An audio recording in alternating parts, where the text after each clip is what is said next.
नमस्कार दोस्तों, स्वागत है आपका स्टडी फॉर सिविल सर्विसेज में। वीडियो को पूरा देखिए। कोई भी आपका फीडबैक है, कोई सजेशन है, तुरंत वीडियो में कमेंट करके जरूर बताइए। अच्छा लगे तो वीडियो लाइक जरूर कर लीजिए और ऐसे वीडियो लगातार फ्री में पाने के लिए चैनल को तुरंत सब्सक्राइब कर लीजिए और बेल आइकन को जरूर टैप कर लीजिए ताकि आगे भी सारे वीडियो आपको मिलते रहे। यूट्यूब में फॉलो करते हैं तो प्लीज ये वाला फ्री टेलीग्राम चैनल जरूर ज्वाइन कर लीजिएगा। सारे नोटिफिकेशन, सारे अपडेट यहीं पे आते हैं, ध्यान रखिएगा। स्टडी फॉर सिविल सर्विसेज का कोई भी पेड ग्रुप अगर आपको ज्वाइन करना है तो सिर्फ 856480560606097523864455 यही नंबर है हमारे, सिर्फ जहां पे कॉल या व्हाट्सएप कर सकते हैं।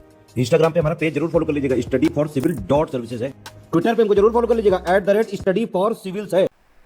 नमस्कार दोस्तों, स्वागत करता हूं मैं आप सभी का आपके अपने channel study for civil services में। एक लेक्चर सीरीज़ हम आपके साथ चला रहे हैं जिसमें यूपीपीसीएस से संबंधित पुराने वर्षों के मेंस पेपर हम लोग डिस्कस कर रहे थे।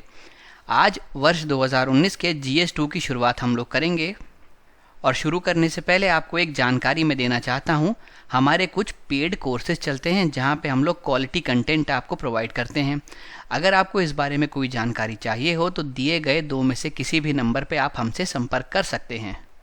तो पेपर शुरू करने से पहले दोस्तों हम लोग कुछ उत्तर लेखन से जुड़ी महत्वपूर्ण बातें समझ लेते हैं।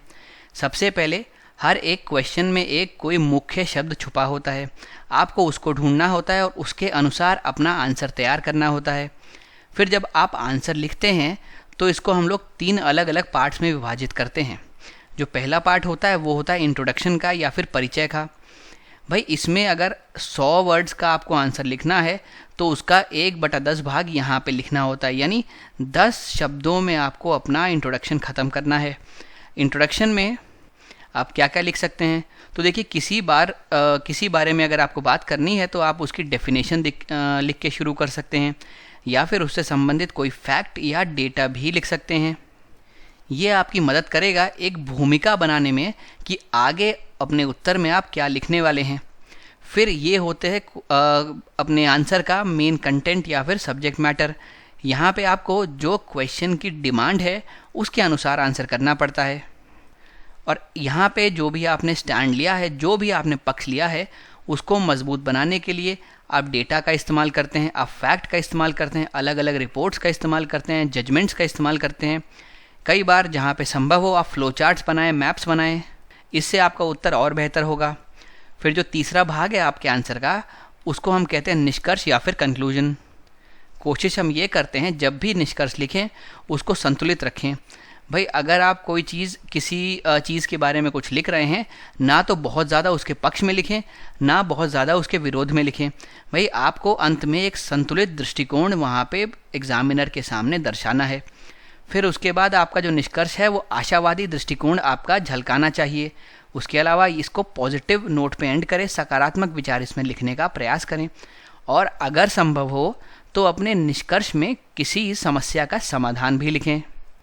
अब हम दोस्तों शुरू करते हैं अपना आज पहला सवाल में अटल भूजल योजना के बारे में पूछा गया है। क्वेश्चन के अकॉर्डिंग उसके उद्देश्यों के बारे में आपको लिखना है और वो क्या प्रभाव डाल सकती है उसके बारे में आपको वर्णन करना है। तो जो मुख्य शब्द हो गया वो हो गया वर्णन करना या फिर डिस्क्राइब। तो यहाँ पे जब आप अपना आंसर शुरू करेंगे तो आप एक ओवरव्यू देते हुए शुरू करेंगे अटल भूजल योजना के बारे में।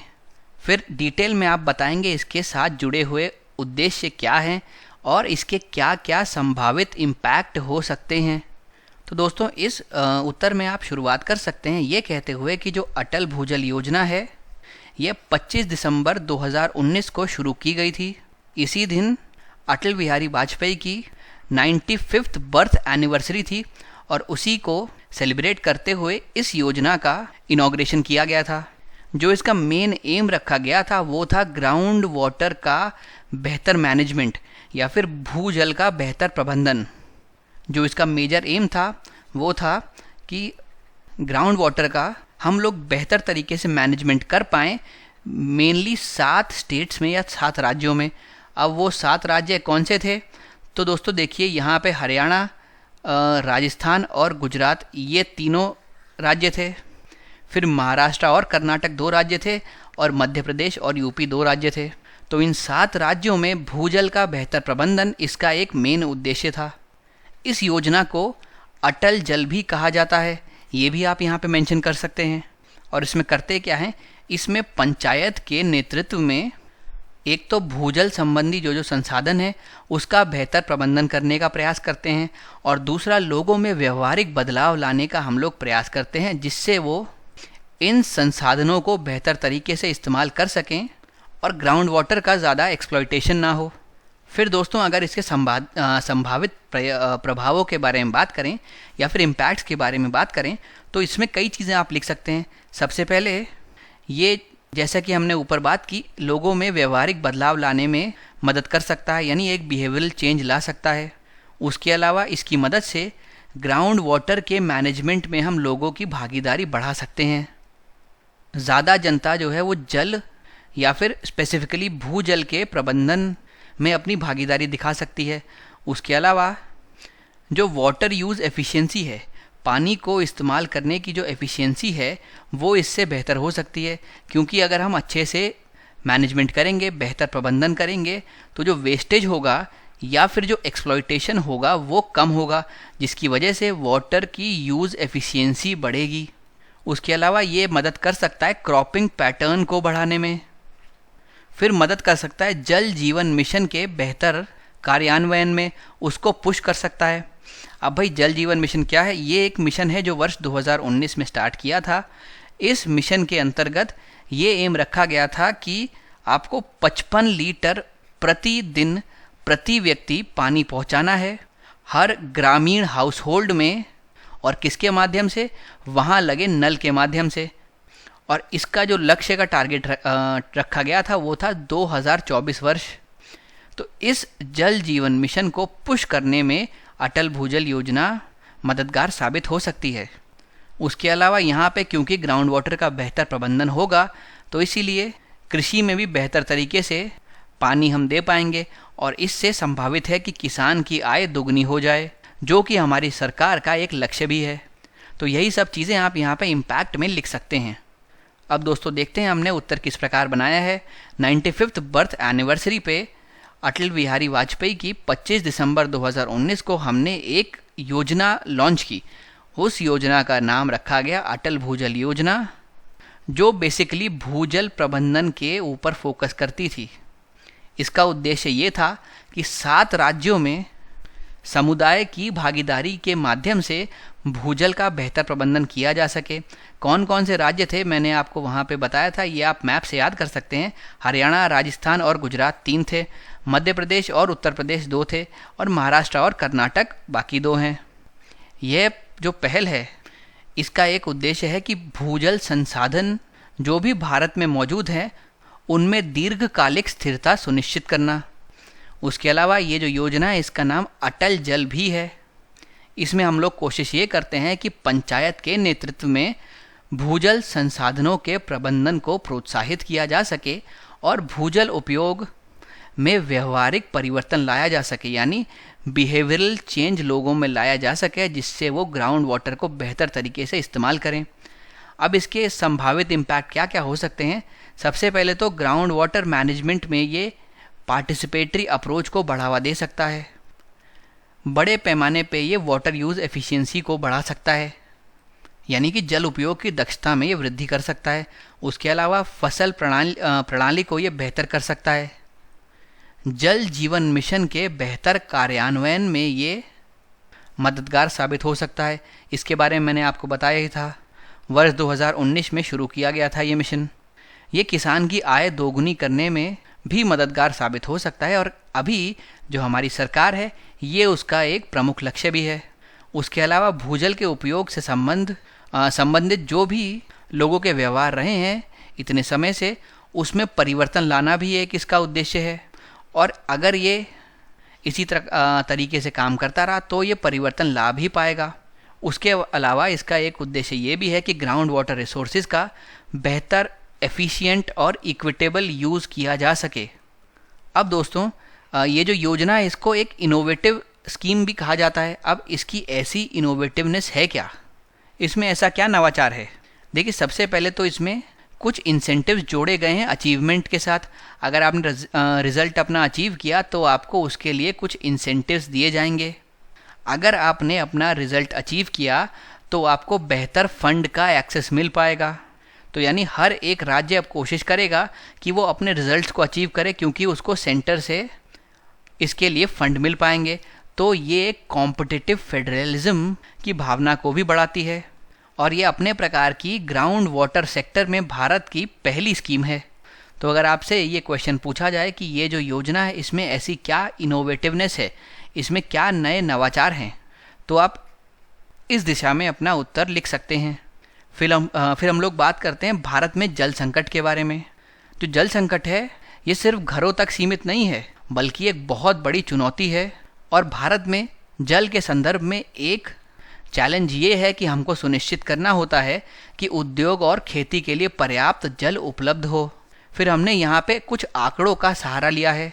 हम कह रहे हैं कि भाई भारत में वैश्विक आबादी की लगभग 17% हिस्सा मौजूद है, लेकिन वैश्विक मीठे जल के संसाधनों का केवल 4% ही है। यानी ग्लोबल फ्रेश वाटर रिसोर्स की बात करें तो सिर्फ 4% है। फिर एक नीति आयोग की रिपोर्ट के अकॉर्डिंग 2030 तक यह जल संकट और ज़्यादा भयावह हो जाएगा। 2030 तक 65% तो चावल उगाने वाले क्षेत्रों में और 74% गेहूं उगाने वाले क्षेत्रों के लिए जल की कमी एक महत्वपूर्ण मुद्दा बन जाएगी। अब जो भारत में ये जल का संकट है, इसके पीछे मुख्य रूप से एक कारण है, वो है अप्रभावी संसाधन का प्रबंधन। हम बिना ट्रीट किए पानी को इसी प्रकार से खुला छोड़ देते हैं ओपन चैनल्स में, जिससे जाके वो नदियों में मिल जाता है, फ्रेश वाटर में मिल जाता है और उसमें मौजूद पानी को पल्यूट कर देता है, उसको प्रदूषित कर देता है। ग्राउंड वाटर रिसोर्सेज को हम बहुत ज़्यादा ओवर एक्सप्लॉइट कर रहे हैं, उनका अत्यधिक दोहन किया जा रहा है। और कई एरिया जैसे पंजाब, हरियाणा, दिल्ली, राजस्थान और कर्नाटक में पूरे साल भर में जितने जल की पूर्ति नहीं हो पाती, उससे ज़्यादा हम लोग वहाँ से निकाल लेते हैं। तो इस प्रकार जल संकट बढ़ता चला जाएगा। इसके पीछे क्या क्या रीजंस हो सकते हैं, तो देखिए, सबसे पहले तो हम अत्यधिक बर्बादी करते हैं जल की। हम लोग अलग अलग प्रकार के पॉल्यूटेंट्स जो हैं वो नदी में या फ्रेश वाटर में छोड़ देते हैं, जिससे कि वहाँ का पानी पल्यूट हो जाता है। क्लाइमेट चेंज या फिर जलवायु परिवर्तन भी एक कारण है जल संकट के पीछे। उसके अलावा हम लोग विकास के चक्कर में जलाशयों का अतिक्रमण कर लेते हैं। फिर जो हमारी भारत की जल नीति है, राष्ट्रीय जल नीति है, उसने ओवर एम्फेसाइज कर रखा है सिंचाई के ऊपर, और उसकी वजह से जो ज़्यादातर जल है वो सिंचाई के लिए इस्तेमाल किया जाता है। फिर जो हमारे क्रॉपिंग पैटर्न्स हैं वाटर इंटेंसिव है, उसमें बहुत ज़्यादा जल का उपयोग किया जाता है। इसको बेहतर तरीके से मैनेज करने की ज़रूरत है, इसके बेहतर प्रबंधन की ज़रूरत है। तो क्या सरकार कुछ नहीं कर रही? ऐसा नहीं है, सरकार काफ़ी कुछ कर रही है। सरकार ने कई सारी योजनाएं चलाई हैं, जैसे अटल भूजल योजना, जल शक्ति अभियान, गंगा कायाकल्प संबंधी कार्यक्रम चलाए हैं उसने काफ़ी सारे, अमृत सरोवर चलाए हैं। विश्व बैंक के साथ मिलकर हमने राष्ट्रीय जल विज्ञान परियोजना चलाई है, यानी कि नेशनल हाइड्रोलॉजी प्रोजेक्ट्स चलाए हैं। झीलों में, जलाशयों में, नदियों में डेटा को इकट्ठा करने के लिए हमने पूरे भारत में लगभग 6000 सेंसर लगाए हैं। उस डेटा की मदद से हमको ये पता पड़ पाएगा कि कितना फ्रेश वाटर रिसोर्सेज हमारे पास अवेलेबल हैं और कितना हम लोग पल्यूट कर रहे हैं। उसके अलावा राज्य की भी कई पहलें हैं इस दिशा में, जैसे कि पंजाब सरकार की एक पहल है पानी बचाओ पैसा कमाओ, तो इसका भी आप उल्लेख कर सकते हैं। अब दोस्तों चलते हैं हम अपने अगले सवाल की तरफ।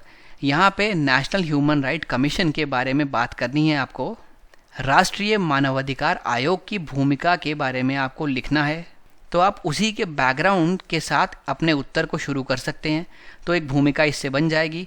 फिर इसके रोल को आप डिटेल में यहाँ पे एक्सप्लेन कर सकते हैं, और जब कंक्लूजन लिखें, जब अपने उत्तर को समाप्त करें, तो आप लिखें क्या क्या चुनौतियों का सामना कर रहा है राष्ट्रीय मानवाधिकार आयोग।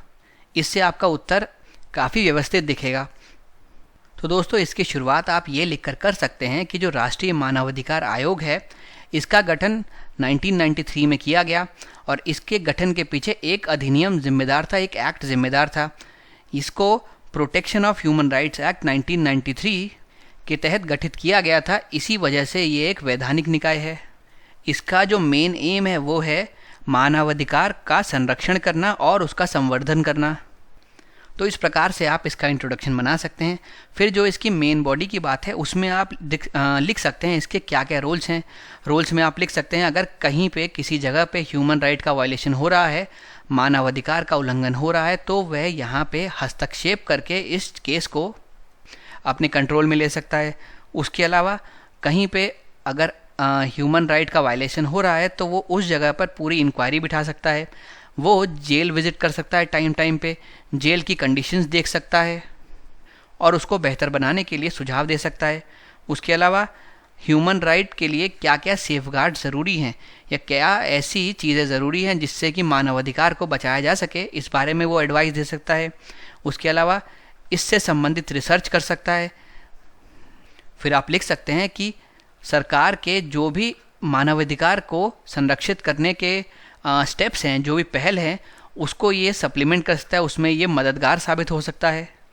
और ये मानवाधिकार से संबंधित जो साक्षरता है या लिटरेसी है उसको बढ़ाने में भी अहम भूमिका निभाता है। तो ये तो आप इसके रोल लिख देंगे। फिर अगर कमियों का यहाँ पे आपको वर्णन करना हो तो आप इसमें एक बड़ी कमी ये लिख सकते हैं कि जो भी रिकमेंडेशन इसके होते हैं, जो भी ये सिफारिश देता है, वो बाइंडिंग नहीं होती। तो यानी कि कोई भी व्यक्ति या कोई भी संगठन या संस्थान इसको माने या ना माने उससे कोई फ़र्क नहीं पड़ता। तो ये इसके द्वारा की गई कार्रवाई का जो नेचर है उसको नॉन सीरियस बना देता है। तो दोस्तों अब हम देखते हैं हमने उत्तर किस प्रकार बनाया है। जैसे मैंने आपको बताया था 1993 में इसको इस्टेब्लिश किया गया। एक एक्ट के तहत इसको इस्टेब्लिश किया गया था, वो एक्ट था protection of human right act 1993 या फिर मानव अधिकार संरक्षण अधिनियम 1993। तो इसी वजह से ये एक वैधानिक निकाय है और इसका जो मेन एम है वो है मानवाधिकारों का संरक्षण और संवर्धन। तो ये आपने इसके बारे में एक बैकग्राउंड दे दिया, बता दिया कि स्थापना कब हुई और इस तरीके से आपने एक इंट्रोडक्शन तैयार कर दिया। इसने आपके उत्तर में आने वाली भूमिका पहले ही तैयार कर दी है कि भाई आप आगे ह्यूमन राइट के संदर्भ में बात करेंगे, नेशनल ह्यूमन राइट कमीशन के रोल के बारे में बात करेंगे। अब अगर हम लोग रोल के बारे में बात करें तो जैसे कि मैंने आपको बताया, किसी भी जगह पर अगर ह्यूमन राइट का वायलेशन हो रहा है तो उस उल्लंघन के लिए ये कार्रवाई में हस्तक्षेप कर सकता है। उसके अलावा मानवाधिकार का अगर कहीं उल्लंघन हो रहा है तो उसकी जांच कर सकता है, उसके रोकथाम के लिए कदम उठा सकता है, कैदियों के रहने की स्थिति का अध्ययन कर सकता है, जेल विजिट कर सकता है, देख सकता है वहाँ पे जो एटमॉस्फेयर है क्या वो रहने लायक है या नहीं है, उसके बेटरमेंट के लिए ये रिकमेंडेशन दे सकता है। उसके अलावा ह्यूमन राइट्स को बचाने के लिए क्या क्या सेफगार्ड्स मौजूद हैं, यानी क्या सुरक्षा उपाय मौजूद हैं, उसकी समीक्षा कर सकता है और सरकार को उसको बेहतर करने में एडवाइस दे सकता है। उसके अलावा ऐसी कोई ट्रीटीज़ या कोई इंस्ट्रूमेंट जो ह्यूमन राइट को और ज़्यादा मजबूत बनाते हों उनको स्टडी कर सकता है और उनके ऊपर रिकमेंडेशन दे सकता है कि कैसे एक देश में उसको प्रभावी ढंग से लागू किया जा सके। फिर अगर नॉन गवर्नमेंटल ऑर्गेनाइजेशन है, कोई गैर सरकारी संगठन है जो मानव अधिकार के क्षेत्र में कार्य कर रहा है, तो उसके प्रयासों को प्रोत्साहित कर सकता है। उसके अलावा मानव अधिकार के क्षेत्र में ये अनुसंधान कर सकता है, लोगों के बीच में मानव अधिकार से संबंधित साक्षरता का ये प्रसार कर सकता है। तो ये सब पढ़ने के बाद हमको ये बात तो निश्चित तौर पे पता पड़ चुकी है कि जो नेशनल ह्यूमन राइट कमीशन है इसकी एक महत्वपूर्ण भूमिका है। लेकिन समस्या वहाँ पे आती है जब हम ये देखते हैं कि इसकी जो सिफारिशें हैं वह बाध्यकारी नहीं हैं। इसीलिए अक्सर इसको टूथलेस टाइगर भी कहा जाता है, यानी एक ऐसा शेर जिसके दांत नहीं है। अगर किसी शेर के दांत नहीं होंगे तो वो शिकार कैसे कर पाएगा, तो उसकी जो एग्जिस्टेंस है वो बस नाम मात्र की है। तो वही चीज़ यहाँ दर्शाने की कोशिश की गई है कि NHRC के जो रिकमेंडेशन है, क्योंकि वो बाइंडिंग नहीं है तो इसके ये रिकमेंडेशन, ये सभी कार्य बस नाम मात्र के हैं। तो इसीलिए ज़रूरत इस बात की है कि सरकार इनके द्वारा लिए गए डिसीजंस को जल्दी से जल्दी एनफोर्सेबल बनाए, तभी इस संस्थान की प्रभावकारिता में वृद्धि हो सकती है। अब दोस्तों कुछ इंपॉर्टेंट फैक्ट्स हम लोग समझ लेते हैं। इसके साथ जुड़ी हुई कुछ और चुनौतियां या फिर कुछ और लिमिटेशंस हैं जिसके बारे में हमने यहाँ पे डिस्क्रिप्शन दिया है। अगर आपके सामने इस प्रकार का क्वेश्चन आ जाता है कि राष्ट्रीय मानवाधिकार आयोग से संबंधित चुनौतियों का विवरण करें, तो आप इस तरीके से अपना उत्तर बना सकते हैं। इसको हमने कुछ अलग अलग पार्ट्स में डिवाइड किया है। सबसे पहले हम लोग संरचनात्मक मुद्दों पे बात करते हैं या फिर स्ट्रक्चरल इश्यूज़ पे बात करते हैं। इसमें भी सबसे पहले नियुक्ति पे बात करते हैं। जो एक्ट है 1993 का, ये बहुत व्यापक योग्यता बताता है इसमें नियुक्ति की। तो यानी कि ये किसी स्पेशलिस्ट की नियुक्ति ना करवा के एक बहुत बड़ा दायरा बना देता है कि इसमें जो जो लोग आएंगे वो सब इसमें नियुक्त किए जा सकते हैं। तो इस वजह से इसमें एक्सपर्ट्स का अभाव हो जाता है या फिर स्पेशलिस्ट का अभाव हो जाता है। कई जगह पे स्टाफ की कमी है। ऐसा आरटीआई से पता पड़ा है कि कम से कम 10 स्टेट्स में चेयरमैन ही मौजूद नहीं है। ये जो है पूरी तरीके से गवर्नमेंट के सपोर्ट पे डिपेंड करता है। स्पेशली जब हम फंड की बात करते हैं तो ये गवर्नमेंट पे बहुत हद तक निर्भर है, और यही निर्भरता इसके सामने कई सारी चुनौतियों को खड़ा करती है। फिर उसके बाद हमने यहाँ पे एक बॉडी का एग्जाम्पल लिया है, global alliance of national human right institution, GNHRI। ये जो संस्था है इसने नेशनल ह्यूमन राइट कमीशन की जो ग्रेडिंग है उसको कम कर दी थी और A से B उसको ग्रेड दे दिए थे। वो इसलिए था क्योंकि एक तो सदस्य के चयन में यहाँ पे लचीलेपन की कमी देखी गई थी, और महिलाओं का जो प्रतिनिधित्व है वो भी यहाँ पे कम देखा गया था। हालांकि वर्तमान में इसकी स्थिति वापस A ग्रेडिंग पे आ चुकी है, लेकिन बीच में एक बार कम हो गई थी। फिर कुछ और फंक्शंस हैं जो इसके साथ संबंधित हैं, जो इसकी चुनौतियाँ भी बनते हैं। जैसे सेक्शन 18 इस एक्ट का कहता है कि जो इसके रिकमेंडेशन, जो इसकी सिफारिश हैं, उसका कोई कानूनी प्रभाव नहीं है। चिंताजनक बात है। ये सिर्फ सिफारिश प्रदान कर सकता है, इसमें दंड देने का अधिकार नहीं है। हालांकि NHRC जो है वो गैर सरकारी संगठनों के साथ जुड़ा हुआ है, लेकिन इसका प्रबंधन फिर भी नौकरशाहों द्वारा किया जाता है। यानी ब्यूरोक्रेट्स जो हैं इसमें अहम योगदान निभाते हैं, जिसके परिणाम स्वरूप कई सारी जगह हमको डिलेज देखे जाते हैं और कई जगह हमको नेक्सस या फिर गठजोड़ जैसी परिस्थितियां भी दिखती हैं। ये हमारे सामने चुनौती खड़ी करती है। उसके अलावा इन्वेस्टिगेटिव मैकेनिज्म जो इसका है, जांच का जो तंत्र है, उसमें भी खामियां हैं। जब जांच करने वाले अधिकारियों को उनकी ही इकाइयों को सौंपा जाता है और उन्हीं पर बाद में आरोप लगाया गया होता है, तो ये तो तय है कि कॉन्फ्लिक्ट ऑफ इंटरेस्ट तो होना ही है। उसके अलावा इस पर कार्यभार बहुत ज़्यादा है और उतना ये संभाल नहीं पा रहा।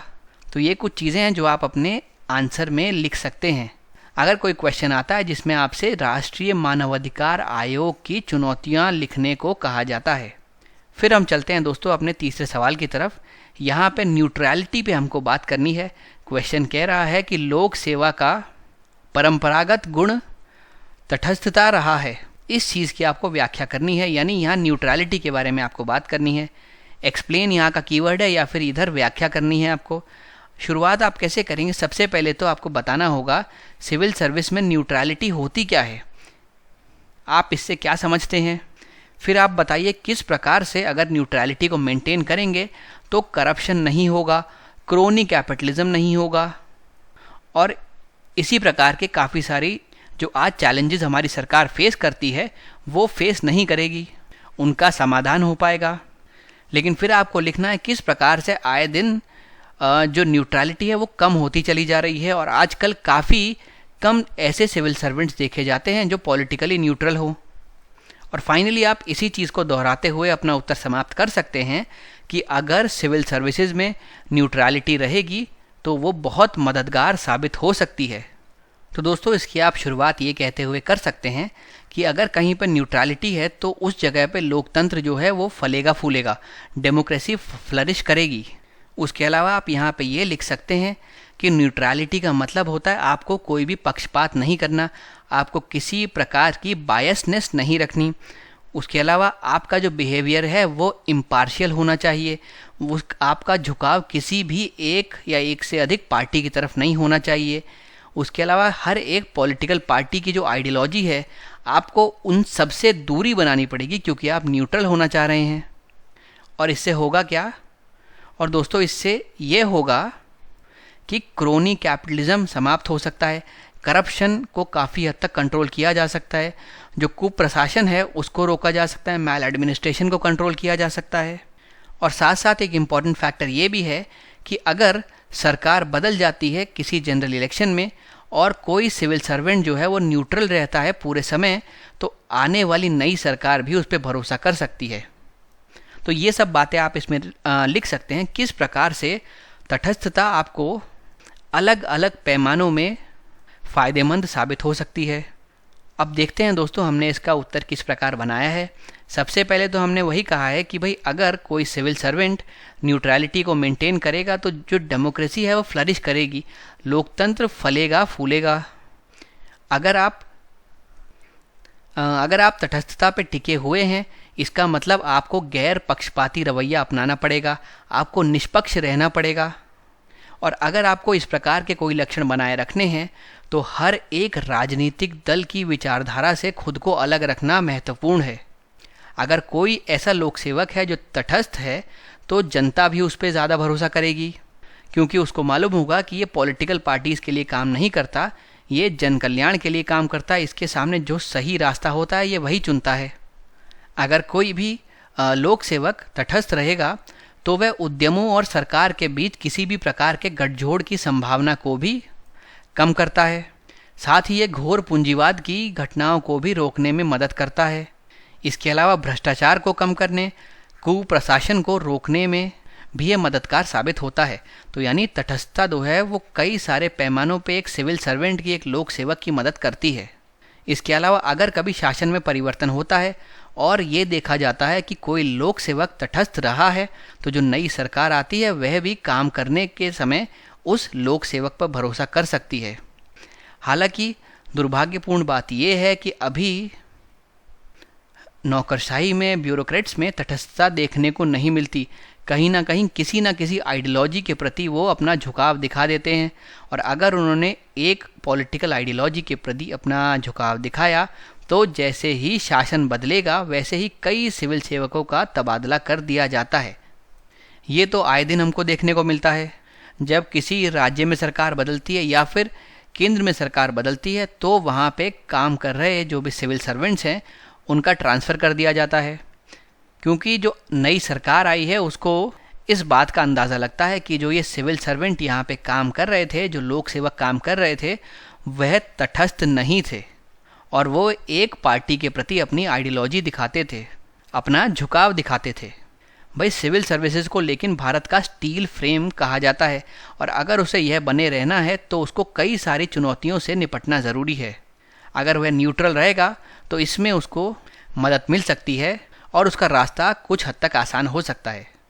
अब दोस्तों अगर सवाल इस प्रकार का आ जाता है कि ऐसे पॉलिटिकली न्यूट्रल जो एम्प्लॉयज़ होते हैं उनको किस प्रकार की चुनौतियों का सामना करना पड़ता है, तो देखिए यहाँ पे एक हमने लिस्ट बना दी है, इसको आप एक्सप्लेन करके अपना आंसर बना सकते हैं। सबसे पहले उनके फ्रीक्वेंट ट्रांसफ़र्स होते हैं, वो जो सिंसियरिटी रखते हैं, जो न्यूट्रलिटी रखते हैं, उनका जो मॉरल कैरेक्टर स्ट्रांग होता है उसको पर कोई वैल्यू करता नहीं। उनकी फैमिली भी कई बार खतरे में आ जाती है। आमतौर पर जो सिग्निफिकेंट पोजीशंस हैं, जो महत्वपूर्ण पद हैं, उनको उन अधिकारियों द्वारा भरा जाता है जो सरकार के पक्ष में निर्णय लेते हों, जिनका झुकाव सरकार की विचारधारा की तरफ हो, और जो इस प्रकार से न्यूट्रल रहते हैं आमतौर पर उनको महत्वपूर्ण पदों पर नहीं बिठाया जाता। एक नेक्सस चलता है राजनेता और लोक अधिकारियों के बीच में। तो अगर कोई व्यक्ति न्यूट्रल रहा है अपनी सर्विस में तो इस नेक्सस का वो हिस्सा बन नहीं पाता, जिसके लिए उसे अलग अलग जगह पे विभिन्न प्रकार की चुनौतियों का सामना करना पड़ता है। उसके अलावा अगर कोई व्यक्ति न्यूट्रल है तो यानी वो सिस्टम से अलग हटके चल रहा है, तो अगर वो सिस्टम से अलग हटके चलेगा तो वो अपने दुश्मन भी बढ़ाएगा। तो सर्विस के अंदर भी उसके दुश्मन बढ़ते हैं और अलग अलग सर्विसेज में भी लोग उसको देखकर ईर्ष्या करते हैं या फिर उसके दुश्मन बढ़ते चले जाते हैं। तो ये कुछ समस्याएं हैं जो एक पॉलिटिकली न्यूट्रल गवर्नमेंट एम्प्लॉय को झेलनी पड़ती हैं। फिर दोस्तों हम चलते हैं अपने चौथे क्वेश्चन की तरफ। यहाँ पे हमको इंडिया और नेपाल के द्विपक्षीय संबंधों के बारे में बात करनी है, और उसमें भी क्वेश्चन पूछ रहा है दोनों के संबंधों में मुख्य तनाव के बिंदु कौन कौन से हैं। तो कहाँ कहाँ हमारे संबंध जो हैं वो चिंताजनक मोड़ पे हैं, उनके बारे में हमको यहाँ बात करनी है। कोई कीवर्ड यहाँ पे है नहीं। शुरुआत आप ऐसे कर सकते हैं कि भाई एक समय पे नेपाल और भारत के जो संबंध थे वो मधुर हुआ करते थे, लेकिन धीरे धीरे कुछ ऐसी समस्याएं आती चली गईं जिसकी वजह से इन संबंधों पे प्रभाव पड़ने लगा। अब आपने भूमिका बना दी है कि भाई हम लोग उन चुनौतियों के बारे में बात करेंगे जिसकी वजह से भारत और नेपाल के संबंध खराब हुए हैं, और फिर आप यहाँ पे अपने मेन बॉडी में इन सभी चुनौतियों को विस्तार से एक्सप्लेन कर सकते हैं। ज़रूर आप यहाँ पे एग्जाम्पल दीजिए, क्योंकि अगर मान लीजिए आपने लिखा है कि बॉर्डर की कुछ समस्याएं हैं, तो भाई वो सीमावर्ती जो समस्याएं हैं उस बारे में जब तक आप एग्जाम्पल नहीं देंगे तब तक आपका उत्तर एकदम हवाई उत्तर लगेगा कि भाई आपने सुपरफ्लुअस लिखा है। आपको जो भी पॉइंट लिखना है उसके साथ उसका एग्जाम्पल ज़रूर लिखिए। कम से कम अगर 5 पॉइंट लेंगे तो 3 में तो आप ज़रूर एग्जाम्पल दें। और दोस्तों इस क्वेश्चन में क्योंकि आपको अलग अलग तनाव बिंदुओं पे बात करनी है, तो कम से कम 4-5 एरियाज़ पे तो आप बात करिए। और अगर इस बारे में हम लोग डिस्कशन करें तो आप क्या क्या कर सकते हैं। सबसे पहले तो आप बॉर्डर इश्यूज़ के बारे में बात कर सकते हैं। उसमें आप काला पानी का एग्जाम्पल दें, लिपू लेक का एग्जाम्पल दें, लिम्पियाधुरा का एग्जाम्पल दें। ये 3 क्षेत्र ऐसे हैं जो विवादित क्षेत्र बने हुए हैं भारत और नेपाल के बीच में। भाई नेपाल एक ट्रीटी ऑफ सरगौली के अनुसार मानता है, जो कि ट्रीटी अराउंड 1986 में साइन की गई थी। तो नेपाल मानता है इस ट्रीटी के अनुसार ये सभी क्षेत्र नेपाल के अंदर आते हैं, यानी नेपाल का हिस्सा है। लेकिन भारत कहता है कि नहीं भाई, ऐसा नहीं है, हमारे यहाँ एक पिथौरागढ़ डिस्ट्रिक्ट है और ये सभी जो हैं वो उस डिस्ट्रिक्ट का ही हिस्सा हैं। तो ये सीमा विवाद भी दोनों देशों के बीच में चल रहे हैं। उसके अलावा आप दूसरा लिख सकते हैं रिवर वाटर डिस्प्यूट। भाई यहाँ पे एक शारदा बैरेज बना हुआ है महाकाली नदी पे, तो नेपाल उसके पानी के शेयरिंग के संबंध में थोड़ा रिलक्टेंट दिखता है हमको, वो पानी शेयर करना नहीं चाहता भारत के साथ। फिर एक मुद्दा आप लिख सकते हैं यहाँ पे मधेशियों का। मधेशी इशू ये है कि मधेशी एक पर्टिकुलर कम्युनिटी है जो तराई बेल्ट में रहते हैं। ये अपना एक अलग मधेशी प्रोविंस मांगते हैं, जिससे नेपाल नाराज़ रहता है और नेपाल को लगता है कि भारत जो है वो इनको चुपके से सपोर्ट कर रहा है। तो इससे भी नेपाल और भारत के जो रिश्ते हैं, जो संबंध हैं, वो थोड़े ख़राब होते हैं। उसके अलावा दोनों ही देशों में सिक्योरिटी इश्यूज़ भी चलते रहते हैं, क्योंकि जो बॉर्डर है भारत का नेपाल के संग वो पोरस है, वो ओपन बॉर्डर है, आराम से कोई इधर से उधर जा सकता है। तो इससे दोनों ही देशों में सिक्योरिटी कंसर्न्स बढ़ जाते हैं। फिर यहाँ पे एक चाइना फैक्टर बहुत बड़ा रोल प्ले करता है। चाइना आम तौर पर नेपाल पर अपना प्रभाव डालने की कोशिश करता रहता है। इसी के चलते एक बार 2018 वर्ष में बिम्स्टेक की मीटिंग से नेपाल ने वॉकआउट कर दिया था, वो बाहर चला गया था मीटिंग के बीच में से उठकर। माफ़ कीजिएगा, मीटिंग के बीच में से उठकर वो वहाँ से बाहर चला गया था। वर्ष 2018 में बिम्स्टेक की मीटिंग वहाँ पे चल रही थी। तो यहाँ से लगता है कि चाइना का जो इन्फ्लुएंस है नेपाल के ऊपर वो बढ़ रहा है। उसके ऊपर OBOR 1 बेल्ट 1 रोड, जिसको अब बेल्ट एंड रोड इनिशिएटिव कहते हैं, वो भी भारत के लिए एक चिंताजनक मुद्दा है। नेपाल अपना झुकाव उसकी तरफ भी दिखा रहा है।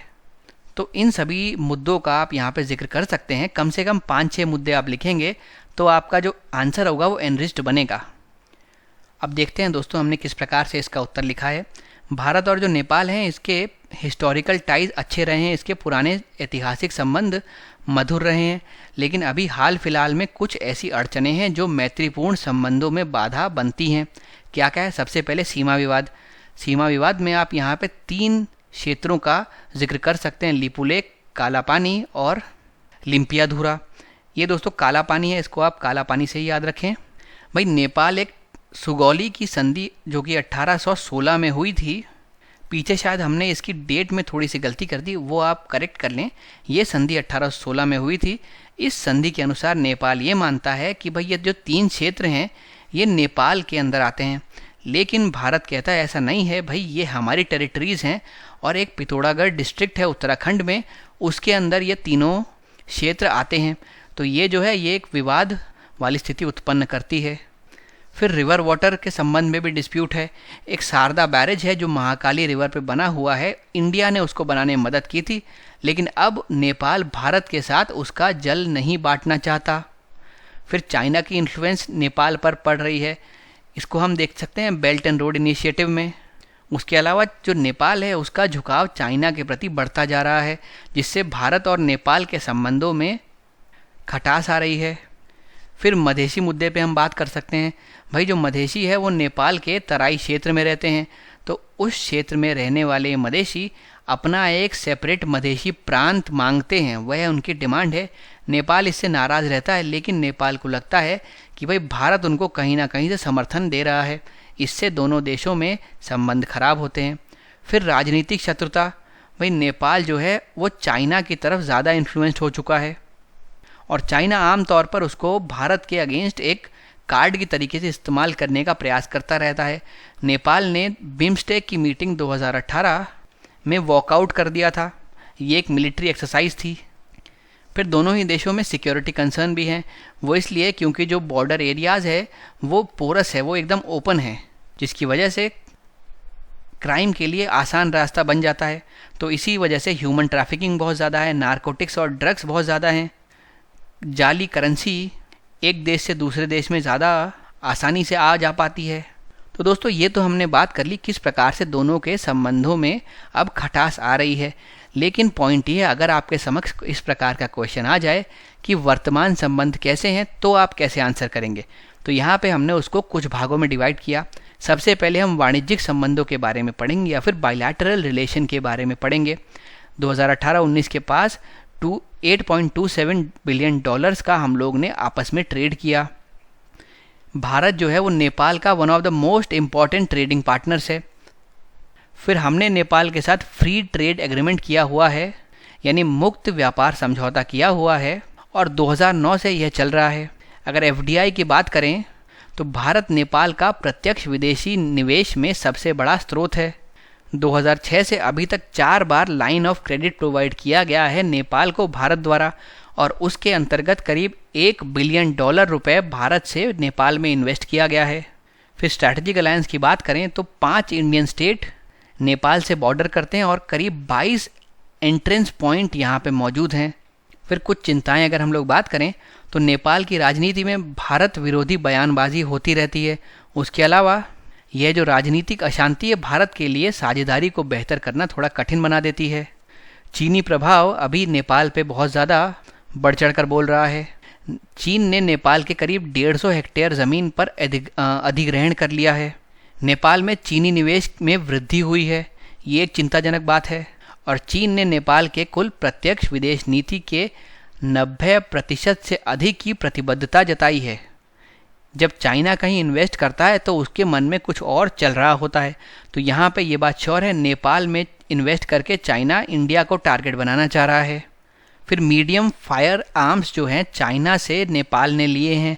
नेपाल ने चाइना का OBOR इनिशिएटिव या फिर BRI इनिशिएटिव भी ज्वाइन कर लिया, जिसका भारत शुरू से विरोध कर रहा है, क्योंकि जो ये है ये गिलगिट बाल्टिस्तान क्षेत्र से होकर निकलता है, जो कि भारत का अभिन्न अंग है।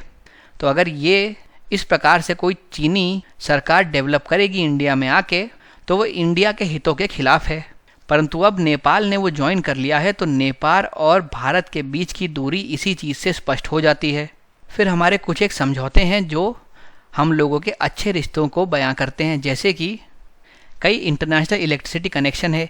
एक अरुण 3 हाइड्रो इलेक्ट्रिक प्रोजेक्ट है जो कि अरुण नदी पे ही बना हुआ है। ये भारत और नेपाल ने साथ मिलकर बनाया था और इससे भारत और नेपाल दोनों को ही फ़ायदा होगा।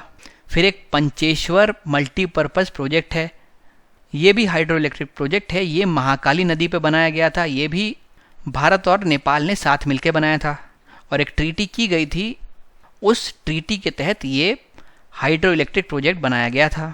एक रक्सौल या मोतिहारी अमलेखगंज पेट्रोलियम पाइपलाइन है, ये भारत से नेपाल को जोड़ती है। भारत में मोतिहारी नाम की जगह से ये नेपाल के अमलेखगंज को जोड़ती है। इससे होगा क्या, ये जो पाइपलाइन यहाँ पे पड़ी हुई है, तो भारत में इंडियन ऑयल कॉरपोरेशन है, नेपाल में नेपाल ऑयल कॉरपोरेशन है। तो इंडियन ऑयल कॉरपोरेशन से पेट्रोल जो है वो नेपाल ऑयल कॉरपोरेशन तक भेजा जाएगा इस पाइपलाइन की मदद से। तो ये भी हमारे अच्छे रिश्तों का प्रतीक है। उसके अलावा हम लोग जॉइंट मिलिट्री ड्रिल्स करते हैं, जैसे कि सूर्य किरण। इंडियन आर्मी में एक गोरखा रेजिमेंट बनी हुई है, उसका रिक्रूटमेंट होता है। गोरखा बेसिकली ब्रिटिश काल के दौरान नेपाल से ब्रिटिश आर्मी में रिक्रूट हुआ करते थे। जब ब्रिटिश से वो इंडियन आर्मी हुई, उसके बाद भी इंडिया ने ये जारी रखा और गोरखास नेपाल से यहाँ पे रिक्रूट होते हैं। इंडिया ने लगातार नेपाल की मदद की है अलग अलग वेपन्स देने में, जैसे कि सबसे बड़ा एग्जाम्पल है इंसास राइफल्स। फिर हम कल्चरल कनेक्शंस की बात करें तो देखिए, नेपाली डायस्पोरा इंडिया में आके कार्य करता है। इंडियन वर्कफोर्स जाके नेपाल में काम कर रही है। नेपाली स्टूडेंट इंटरनेशनल स्टूडेंट्स का करीब 26% है जो इंडिया में मौजूद हैं। कुछ ऐसी प्लेसेस ऑफ वर्शिप है जो दोनों के लिए ही बहुत इंपॉर्टेंट है, जैसे लुम्बिनी, बोधगया और पशुपति। उसके अलावा ह्यूमैनिटेरियन एड की बात करें तो 2015 में नेपाल में एक भूकंप आया था, उसमें भारत ने बढ़ चढ़ कर सहायता की थी। एक बिग ब्रदर की भूमिका यहाँ पे भारत ने निभाई थी। और अभी कोविड-19 में भारत ने नेपाल को वैक्सीनेशंस प्रोवाइड करवाई थी, जिससे कि नेपाल की स्थिति सुधर सके। तो यानी लगातार दोनों देश प्रयास कर रहे हैं। अगर कुछ फैक्टर्स को हटा दिया जाए तो हमारे रिलेशन अच्छे रहे हैं।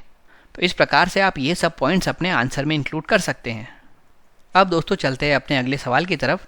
यहाँ पे हमको सिटीजन चार्टर के बारे में बताना है, एक टिप्पणी लिखनी है। कुछ ज़्यादा इसमें है नहीं सोचने का। सिटीजन चार्टर को इंट्रोड्यूस करें, उनको डिफ़ाइन करें, वहाँ से आप यहाँ पे अपना उत्तर शुरू कर सकते हैं। उसके बाद इसके उद्देश्यों के बारे में आप लिख सकते हैं और अंत में आप इसके साथ जो चैलेंजेस जुड़े हुए हैं, जो चुनौतियाँ हैं, उसकी व्याख्या कर सकते हैं। तो दोस्तों यहाँ पे आप लिख सकते हैं सिटीजन चार्टर के बारे में। अपने उत्तर की शुरुआत करें ये लिख के कि ये 1990 के दशक में कहीं लाया गया था। इसका बेसिक पर्पज़ ये था कि नागरिक के प्रति एक संगठन की प्रतिबद्धता को दर्शाया जाए, यानी एक ऑर्गेनाइजेशन की एक नागरिक के प्रति क्या प्रतिबद्धता है यह उसको दर्शाता है।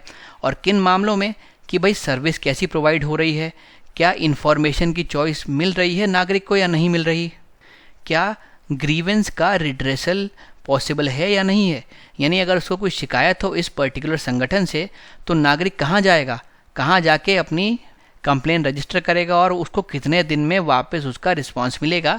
यह सब चीज़ें सिटीजन चार्टर में लिखी होती हैं। साथ ही सिटीजन चार्टर ये बताता है कि एक ऑर्गेनाइजेशन को अपने नागरिकों से क्या एक्सपेक्टेशन है, कि नागरिक को वहाँ पे क्या करना चाहिए। इसका बेसिक पर्पज़ ये था कि नागरिकों की डे टू डे जो समस्या आती है उनका समाधान निकाला जाए। फिर अगर इसके ऑब्जेक्टिव्स की बात करें तो दोस्तों इसका एक ऑब्जेक्टिव है कि क्वालिटी सर्विस प्रोवाइड करना। फिर ये सिटीजन्स को चॉइस देता है, सिटीजन्स को ये इन्फॉर्म्ड रखता है, ये ग्रीवेंस रिड्रेसल का मैकेनिज़्म देता है, ये किसी संस्था की अकाउंटेबिलिटी बढ़ाता है, जवाबदेही बढ़ाता है। साथ साथ यह ये भी बताता है अगर वो संस्था, वो ऑर्गेनाइजेशंस आपके स्टैंडर्ड्स को मीट नहीं करता तो आपको क्या करना चाहिए। तो ये सब चीज़ें एक सिटीजन चार्टर में लिखी होती हैं। अब आइए देखते हैं हम लोगों ने इसका उत्तर किस प्रकार से बनाया है। एक नागरिक चार्टर एक व्यवस्थित प्रयास है, एक ऐसा दस्तावेज है जो किसी संगठन का अपने नागरिकों के प्रति प्रतिबद्धता को दर्शाता है। और किन मानकों में? सबसे पहले सेवाओं से संबंधित मानकों में, जानकारी प्राप्त करने के अधिकार के संबंध में, शिकायत निवारण में, कि भाई एक संगठन जो है वो क्या करेगा एक नागरिक के लिए। और साथ साथ यह ये भी बताता है कि एक संगठन अपने नागरिक से क्या अपेक्षाएं रखता है। करीब 1990 के दशक में इसको लाया गया था। ये जो इनिशिएटिव था इसका बेसिक एम ये था कि जो दैनिक जीवन में एक नागरिक को समस्याएं आती हैं, जो समस्याओं का वह सामना करता है, उसका हल निकाल सके हम। नागरिक चार्टर के कुछ मुख्य उद्देश्य इस प्रकार हैं। सबसे पहले सेवाओं की गुणवत्ता में सुधार लाना। दूसरा भाई जहाँ भी संभव हो पाए नागरिक को विकल्प प्रदान करना जिससे कि वो सही डिसीजन ले सके। उसके अलावा प्रशासन के साथ व्यक्ति और संगठनों की जवाबदेही को बढ़ाना। यह निर्धारित करना कि अगर नागरिक ने जो एक संस्था से आस लगाई है वो पूरी ना हो तो उस परिस्थिति में नागरिक को क्या करना चाहिए। और सबसे इम्पॉर्टेंट, करदाताओं के पैसे का मूल्य सुनिश्चित करना। लेकिन इससे जुड़ी हुई कुछ चुनौतियां भी हैं। इसके इम्प्लीमेंटेशन बेहतर तरीके से नहीं हो पा रहा। इसके साथ जो चुनौतियां जुड़ी हैं वो ये कि भाई परामर्श को यहाँ पे पूरा महत्व नहीं दिया जाता। ये बनाने से पहले लोगों से डिस्कशन नहीं किया जाता, कंसल्टेशन नहीं किया जाता, तो ये अपने आप में समावेशी बन नहीं पाता। उसके अलावा इसमें जो कंटेंट होता है उसकी डिज़ाइनिंग ख़राब होती है। महत्वपूर्ण सामग्री तो पहले ही छूट जाती है। और भाई एक बार कभी बहुत पुराने समय में तैयार किया गया हो चार्टर, उसको अभी तक अपडेट नहीं किया गया। जनता में जागरूकता का ही अभाव है। उनको मालूम ही नहीं है नागरिक चार्टर क्या है और इसके अधिकारों को हम कैसे प्राप्त कर सकते हैं। फिर संगठन चिपका तो देते हैं भाई सिटीजन चार्टर ये है, लेकिन वह स्वयं इसका पालन नहीं करते हैं। उसके अलावा कई बार इतनी बड़ी बड़ी बातें लिख दी जाती हैं उस सिटीजन चार्टर में जो प्रैक्टिकली पॉसिबल ही नहीं है, जो अनवर्केबल है, और उसी वजह से वो संगठन उन बातों पे खरा नहीं उतर पाता है और बाद में उसी के बोझ के तले वह दबा रहता है। तो ये कुछ समस्याएं, इनका भी जिक्र कर सकते हैं आप।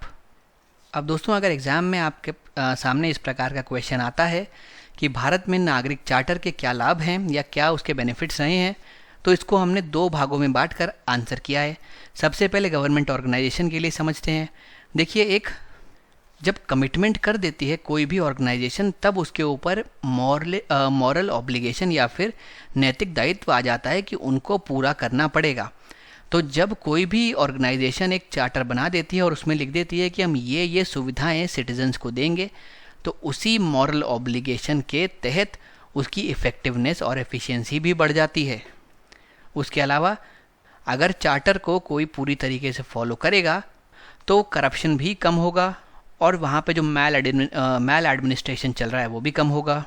रिसोर्सेज का बेहतर यूटिलाइजेशन हो पाएगा क्योंकि अथॉरिटीज़ को सार्वजनिक वित्त के बारे में जानकारी मिल जाएगी, वे उसके बारे में अवगत हो पाएंगे, तो उसके अनुसार वे अपने विवेक का प्रयोग कर पाएंगे और किसी भी प्रकार का अगर कहीं भी लीकेज उनको देखने को मिला तो वो उसका इंस्पेक्शन कर पाएंगे।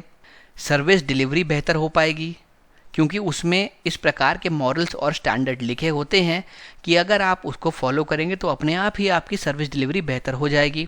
और जब इतना सब कुछ हो रहा होगा तो जनता का आप में विश्वास भी बढ़ जाएगा। उसके अलावा सिटीज़न के लिए भी काफ़ी सारे फ़ायदे हैं, जैसे कि सोशल कॉन्ट्रैक्ट या फिर एक अनुबंध है, यानी नागरिकों को ये पता पड़ जाता है कि भाई इस ऑर्गेनाइजेशन ने ये चार्टर लगा रखा है, यानी इन स्टैंडर्ड्स को इसको फॉलो करना चाहिए, तो उनका इस पर्टिकुलर ऑर्गेनाइजेशन में विश्वास वापस बढ़ जाता है, उनको उस पर कॉन्फिडेंस आ जाता है। ओवरऑल जो चार्टर होता है वो नागरिक को बताता है कि ऑर्गेनाइजेशन उसके लिए किस प्रकार से प्रतिबद्ध है और आमतौर पर कोशिश ये की जाती है कि ऐसा चार्टर, ऐसी नीतियाँ बनाई जाएं जो कि ज़्यादा नैतिक हों और नागरिक केंद्रित हो, तो वैसे ही वह सामान्य जनता की खुशी और संतुष्टि के स्तर को बढ़ा देती हैं। उसके अलावा यहाँ पे पब्लिक पार्टिसिपेशन को बढ़ाना एक अहम कार्य माना जाता है। तो अगर कोई सिटीज़न चार्टर को फॉलो कर रहा है तो पब्लिक पार्टिसिपेशन उसका एक बेसिक एलिमेंट है, एक एसेंस है।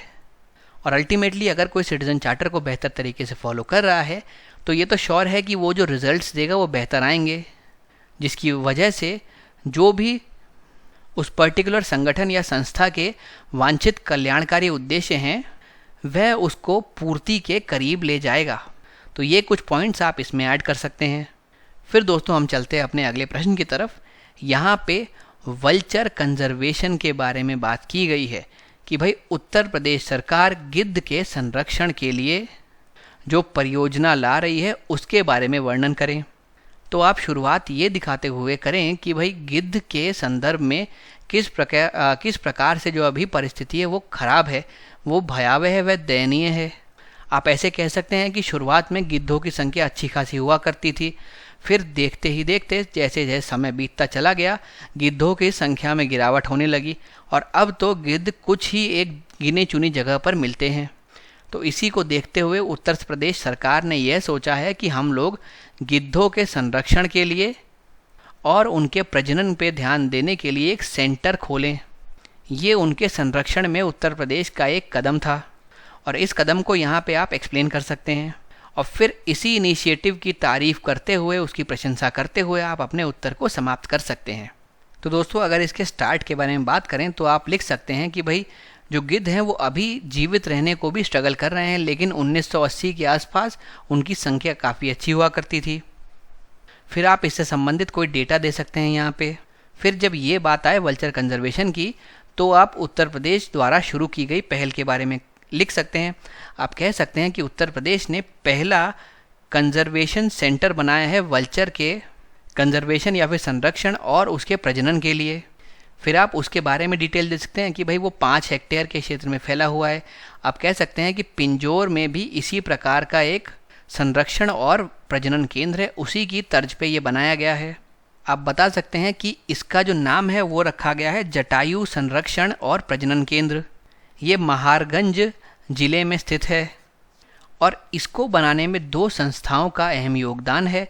एक है वाइल्ड लाइफ रिसर्च इंस्टीट्यूट और दूसरा है बॉम्बे नेचुरल हिस्ट्री सोसाइटी। तो ये दोनों इसमें इम्पॉर्टेंट रोल निभाते हैं। इन सब फैक्ट्स का आप यहाँ पे जिक्र कर सकते हैं, इनकी चर्चा कर सकते हैं। फिर आप बता सकते हैं कि 3 फेजेज़ में ये प्रोजेक्ट चलेगा। पहले में आप बता सकते हैं कि इंफ्रास्ट्रक्चर के बिल्डिंग पे ध्यान दिया जाएगा, बुनियादी ढांचे को बनाने पे ध्यान दिया जाएगा। जो दूसरा है उसमें फिर संरक्षण पे ध्यान दिया जाएगा और जो तीसरा फेज़ है उसमें ब्रीडिंग या फिर प्रजनन पे ध्यान दिया जाएगा। अब हम देखते हैं दोस्तों किस प्रकार से हमने इसका उत्तर बनाया है। जैसे मैंने बात की, शुरुआत में लिखा है कि 1980 के दशक में गिद्धों की संख्या काफ़ी अच्छी हुआ करती थी, लेकिन अब वे जीवित रहने तक के लिए संघर्ष कर रहे हैं। वर्तमान में भारत में 8, अफ्रीका में 7 प्रजातियां विलुप्त होने की कगार पर आ गई हैं। इसके संरक्षण के लिए अब कदम उठाना ज़रूरी है। और इसी पृष्ठभूमि में उत्तर प्रदेश सरकार ने लुप्त प्राय गिद्धों के लिए पहला संरक्षण केंद्र स्थापित करने की योजना बनाई है। तो ये कहाँ पे है? भारी बैंसी गांव में इसको स्थापित किया गया है। उस समय आप लिखते इसको किया जाएगा, क्योंकि हम लोग ये 2019 का पेपर डिस्कस कर रहे हैं। और इसका जो नाम है वो जटायु संरक्षण और प्रजनन केंद्र रखा गया है। यह उत्तर प्रदेश के महाराजगंज जिले में स्थापित किया जाएगा। इसको हरियाणा में मौजूद पिंजौर संरक्षण और प्रजनन केंद्र के तर्ज पे विकसित किया जा रहा है। 5 हेक्टेयर के क्षेत्र में ये फैला हुआ है। महाराजगंज का जो गिद्ध संरक्षण केंद्र है, ये वन्य जीव अनुसंधान संस्थान और बॉम्बे नेचुरल हिस्ट्री सोसाइटी द्वारा एक संयुक्त परियोजना के तौर पे बनाया जाएगा। परियोजना के 3 चरण होंगे। जो पहला चरण है उसमें बुनियादी ढांचे के निर्माण पर फोकस किया जाएगा। दूसरा चरण जो है वो गिद्धों के संरक्षण पर फोकस होगा और तीसरे चरण में सरकार गिद्धों के प्रजनन पर काम करने की योजना बना रही है। तो इस प्रकार से जब हम देखते हैं कि ऐसी परिस्थिति में जब गिद्धों की संख्या कम होती जा रही है और उत्तर प्रदेश सरकार गिद्धों के संरक्षण के लिए कार्य कर रहे हैं, तो इस प्रकार के कदम हमको सराहनीय प्रतीत होते हैं। और अगर ऐसे ही कदम देश में लिए जाएं तो गिद्धों की आबादी को सुरक्षित रखने में मदद मिल सकती है। फिर दोस्तों अगर बात करें नेशनल लेवल पे क्या कोई इस प्रकार के पहल चल रही हैं, तो उसमें भी हमने आपके लिए कुछ पहल निकाल के रख दी। जैसे कि action plan for vulture conservation चल रहा है, 2006 में शुरू किया गया था। Ministry of environment, forest and conservation and climate change यानी पर्यावरण, वन और जलवायु परिवर्तन मंत्रालय और साथ में drugs controller general of India द्वारा ये प्लान अनाउंस किया गया था। फिर वल्चर के लिए रेस्टोरेंट स्थापित किए जा रहे हैं, जहाँ पे उनको सही भोजन दिया जा रहा है और सुरक्षित भोजन दिया जा रहा है। बीच में एक समस्या आने लगी थी डाइक्लोफेनाक ड्रग की। होता ये था कि जिनके पास भी कैटल हुआ करती थी, तो वो कैटल को अलग अलग प्रकार की, अगर मान लीजिए जलन हो रही है या कुछ ऐसा हो रहा है, तो उसको आराम दिलाने के लिए डाइक्लोफेनाक ड्रग खिला दिया करते थे। अब ये जो है इसके तत्व उस मवेशी के अंदर, कैटल के अंदर कहीं ना कहीं मौजूद रहते थे। अब जब उनकी मृत्यु होती थी तो उनको गिद्धों के सामने डाल दिया जाता था, जिससे कि गिद्ध उनको खा सकें। पर वो जो ड्रग मवेशियों के अंदर थी, जब वो गिद्ध इनको कंज्यूम करते टाइम खा लिया करते थे, तो उसकी वजह से गिद्धों का बॉडी ऑर्गन फेलियर हो जाता था, जिसकी वजह से उनकी भी मृत्यु हो जाती थी। तो ये डाइक्लोफेनाक को हटाना बहुत ज़रूरी था अगर गिद्धों का संरक्षण हमको करना था। तो ये जो रेस्टोरेंट बनाए गए हैं, इसमें यही हम लोग ध्यान देंगे कि अगर कोई भी कैटल या कोई मवेशी आ रहा है जिसको गिद्धों के खाने के लिए रखना है, तो उसके लिए ये ध्यान देना होगा कि उसमें किसी भी प्रकार से डाइक्लोफेनाक मौजूद नहीं है या उसके कोई ट्रेसेस भी मौजूद नहीं है। फिर अगर ब्रीडिंग एफर्ट्स की बात करें तो बॉम्बे नेचुरल हिस्ट्री सोसाइटी इनके ब्रीडिंग प्रोग्राम को सपोर्ट कर रही है। एक वल्चर सेफ जोन प्रोग्राम चल रहा है, जहाँ पे ऐसे सेफ जोन्स 8 जगहों पर स्थापित किए गए हैं और ये वो क्षेत्र हैं जहाँ पे गिद्धों की पॉपुलेशन ऑलरेडी मौजूद है और जहाँ पे नॉन टॉक्सिक काऊ कैरकैसेस मौजूद है, यानी कि डाइक्लोफेनाक मुक्त गाय के शव जहाँ पे गिद्धों के भोजन के रूप में उपलब्ध हैं। फिर गिद्धों की इंपॉर्टेंस क्या है? ये स्कैवेंजर्स का रोल निभाते हैं। ये मृत जानवरों को खाकर इकोलॉजी के लिए एक आवश्यक सेवा प्रदान करते हैं और अगर ये वो नहीं करेंगे तो जो शव है वो बीमारी फैलाएंगे। फूड चेन में एक इम्पॉर्टेंट भूमिका निभाते हैं। उसके अलावा इनको अम्ब्रेला स्पीशी या फिर अम्ब्रेला प्रजाति में रखा गया है, क्योंकि वे अन्य प्रजातियों के लिए मददगार साबित होते हैं जो मृत जीवों का अपघटन करते हैं और अपघटक कहलाते हैं। फिर दोस्तों हम चलते हैं अपने अगले प्रश्न की तरफ। यहाँ पे प्रियम्बल के बारे में हमसे प्रश्न पूछा गया है, यानी संविधान की उद्देशिका के बारे में प्रश्न पूछा गया है। प्रश्न कह रहा है कि भारतीय लोकतंत्र का दर्शन भारत के संविधान की उद्देशिका में सन्निहित है। इस बात की आपको व्याख्या करनी है। तो आप शुरू कैसे करेंगे? प्रियम्बल का बैकग्राउंड देके या फिर उद्देशिका की पृष्ठभूमि देके आप अपना उत्तर शुरू कर सकते हैं। इसके अलावा आप एक शॉर्ट में लिख सकते हैं कि उद्देशिका में क्या क्या शामिल है। फिर उद्देशिका में निहित तत्वों के बारे में विस्तार से बताइए और यह कैसे भारतीय लोकतंत्र के दर्शन से संबंधित है, इस चीज़ को आपको बताना पड़ेगा। और जब यहाँ पे आपने ये चीज़ प्रूव कर दी तो यही बात को नीचे दोहराते हुए अपना उत्तर समाप्त करें कि भाई उद्देशिका भारतीय लोकतंत्र के दर्शन का प्रतीक है। तो दोस्तों अगर ये उत्तर की बात करें तो आप इसको शुरू कर सकते हैं प्रियम्बल का बैकग्राउंड देते। प्रियम्बल का बैकग्राउंड आप इस प्रकार से देंगे कि जो प्रियम्बल है वो किस पे बेस्ड है? वो बेस्ड है जवाहरलाल नेहरू के उद्देश्य प्रस्ताव पे या फिर ऑब्जेक्टिव रेजोल्यूशन पे। फिर आप बताएंगे इसका जो दृष्टिकोण है लोकतंत्र के लिए वो सिर्फ राजनीतिक नहीं है बल्कि वो सामाजिक भी है और वह आर्थिक भी है। इस चीज़ को आप आगे समझा पाएंगे जब आप बताएंगे कि किस प्रकार से ये हमको equality of status and opportunity provide करता है। प्रियम्बल में स्पष्ट रूप से लिखा हुआ है कि भाई लोगों को अवसर और प्रतिष्ठा की समता होनी चाहिए। तो यानी कि कहीं ना कहीं सामाजिक और आर्थिक जो दर्शन है वो भी इसके अभिन्न अंग हैं। फिर आप बता सकते हैं कि इसमें क्या क्या है, इसको आप विस्तार से बताइए कि इसमें क्या क्या शामिल है। सबसे पहले तो आपको ये बताना पड़ेगा कि जनता सबसे शक्तिशाली है, जो पीपल है उनके पास सबसे ज़्यादा पावर है।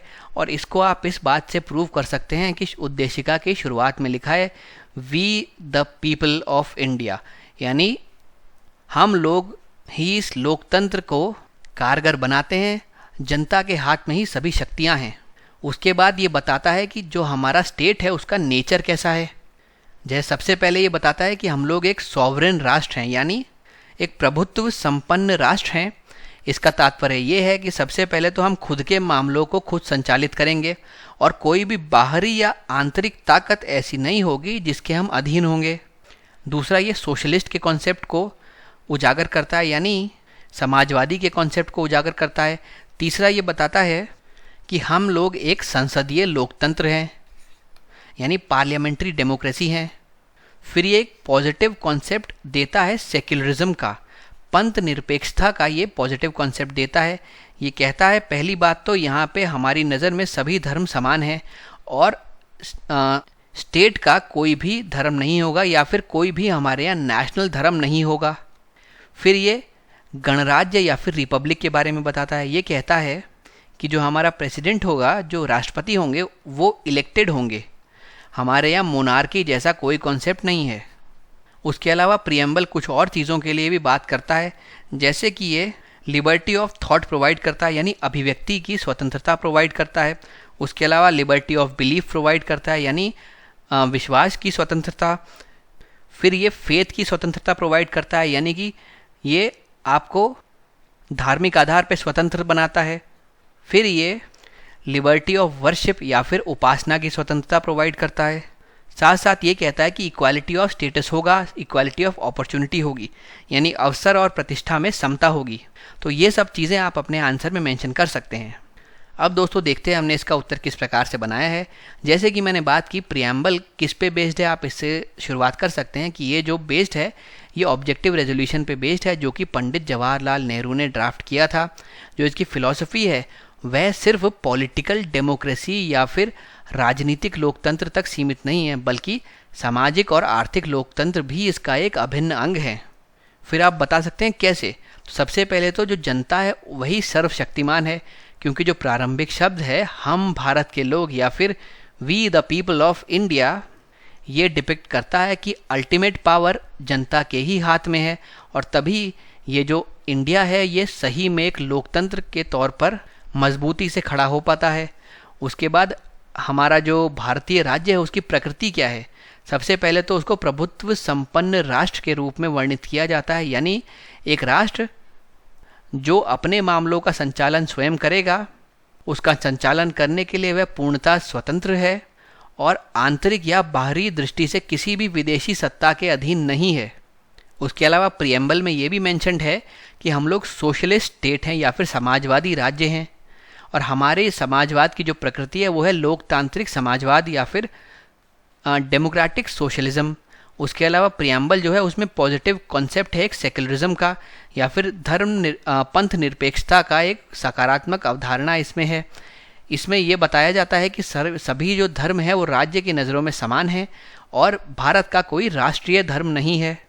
फिर उसके बाद ये एक संसदीय लोकतंत्र का भी प्रावधान करता है। यहाँ पे गणराज्य शब्द का उल्लेख किया गया है। इसका तात्पर्य है कि राष्ट्रपति जो है वह निर्वाचित प्रमुख है। यहाँ पे वंशानुगत परिवार का शासन नहीं है, मोनार्की नहीं है। उसके अलावा अगर हम बात करें तो उद्देशिका भारत के सभी नागरिकों को विचार, अभिव्यक्ति, विश्वास, धर्म, उपासना की स्वतंत्रता प्रदान करती है। इसके अलावा उद्देशिका प्रतिष्ठा और अवसर की समता भी प्रदान करती है। यानी ये आप देखेंगे किस प्रकार से सोशल प्लस इकोनॉमिक जो थॉट्स हैं, जो आइडियाज़ हैं, वो इसमें समाहित हैं। इसीलिए उद्देशिका को एक ऐसी इकाई कहना उचित होगा जो मूल दर्शन और मौलिक मूल्यों को खूबसूरती से प्रदर्शित करती है। इन्हीं पर भारत का संविधान भी आधारित है। इस प्रकार आप अपना उत्तर यहाँ पे समाप्त कर सकते हैं। तो दोस्तों, अपने आज के लेक्चर में हम यही तक के क्वेश्चंस का डिस्कशन रखेंगे। अपने आने वाले लेक्चर में इसके आगे के क्वेश्चन हम आपके साथ डिस्कस करने वाले हैं। आप पूरे लेक्चर में मेरे साथ बने रहे, इसके लिए मैं आपका धन्यवाद करता हूँ।